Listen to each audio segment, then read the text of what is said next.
خب مجددا سلام عرض میکنم خدمت شما دوستان عزیز. و اما اون مثال که ببینیم که بالاخره بعد از اینکه اون دپارتمان تشکیل شد، در واقع در جایگاه خودش قرار گرفت و به همه چی اگر مسلط شد، چه اتفاقی میفته؟ اتفاقی که میفته این شکلیه. بعد بفرمایید ما زیر ساخت میگه آقا من یه سیستم عاملی میخوام با یه سری ویژگی‌های خاص که مثلا اینجینیکس باشه و فقط بشه باشه با اسسش بهش وصل شد و با کلید خصوصی و در شرایط خیلی خاص بشه به این سیستم وصل شد برای کار ادمینستریتوری و دیگر هیچ. میخوام این وب سرور رو در اختیار بچهای فروش قرار بدم.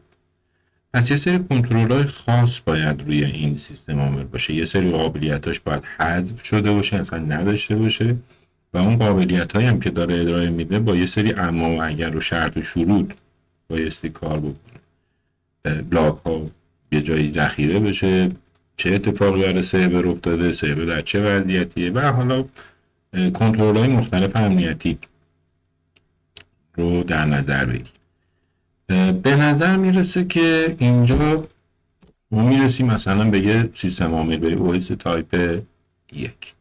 معاونت فروش میاد میگه آقا من مثلا 500 تا کاربر دارم، یه تعداد از لپتاپ دارن استفاده میکنن، یه تعداد از کامپیوترهای رومیزی دارن استفاده میکنن و انتظارم این هستش که کامپیوترهای لپتاپ من فقط و فقط با وایلتشون میتونن وصل بشن، آن هم به اینترنت در زمان خاص توسط افراد شناخته شده، به هیچ عنوان اون کیبلینگ یعنی پورت شبکه کابلش کار نکنه و اگرم کسی اینو از سازمان برد بیرون بازم کار نکنه، فقط به وایفای سازمان متصل بشه و فقط هم بتونه بره تو اینترنت، اونم با یه سری ابزار خاص، با یه کنترل خاص، یعنی مثلا فقط با این بروزر یا با اون یکی بروزر، یعنی یه کل انوایرمنتش مثلا اینترنت نداشته باشه، فقط پروسس های مثلا X و Y و Z به اینترنت دسترسی داشته باشن از طریق پراکسی. حالا 1001 اما و اگر رو در واقع شرط و شروط میذارن برای این لپتاپ.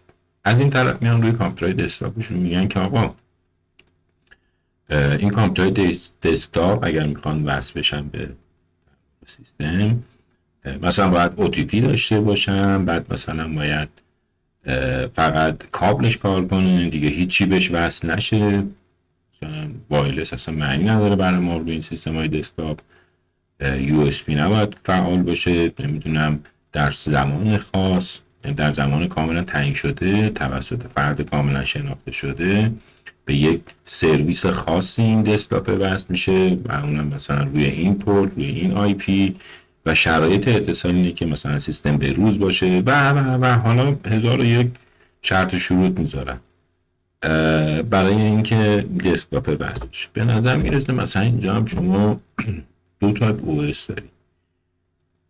چرا تایپ OS رو داره تغییر میکنه؟ یعنی یه سازمان سه تایپ OS داره. چرا؟ دلیل اینکه قبلا هم تو اون ویدیو با هم صحبت کردیم این شکلی بود دیگه، گفتیم که اصل حداقل دسترسی رو سیستم عامل باید پوشش بده. تمام. سیستم عامل یه سری قابلیت ها دارن، یه سری قابلیت ها ندارن.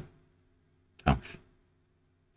و این در واقع میره به سمت اینکه ما سیستم عامل همون در واقع سیستم عامل برای اون اپلیکیشن هایی که روش هست کاملا از نظر اینکه منطبق باشن با کسب و کار این اطمینان حاصل میشه که این هست، از اون طرف هم امنن از این جهت که قرار حداقل دسترسی رو پوشش بدن. اگر نقض امنیتی رخ داد، حادثه ای رخ داد، مثلا بلاک بشه، این از دسترس خارج بشه سیستم عامل، لاگ ها مثلا بلافاصله اینکریپت بشن در یک نقطه ای، اگر کسی مثلا لپتاپ از سازمان خارج کرد داده توی لپتاپ اینکریپت شده باشه و فرض بگیرید دیتا تو لپتاپ رفته بیرون نتونه ازش استفاده بکنه، کسی لپتاپ رو به سرقت برد. ببینید این چیزایی که دارم میگم اینا رو کیا اومدن مشخص کردن؟ اون معمارایی که ارزیابی ریسک انجام دادن.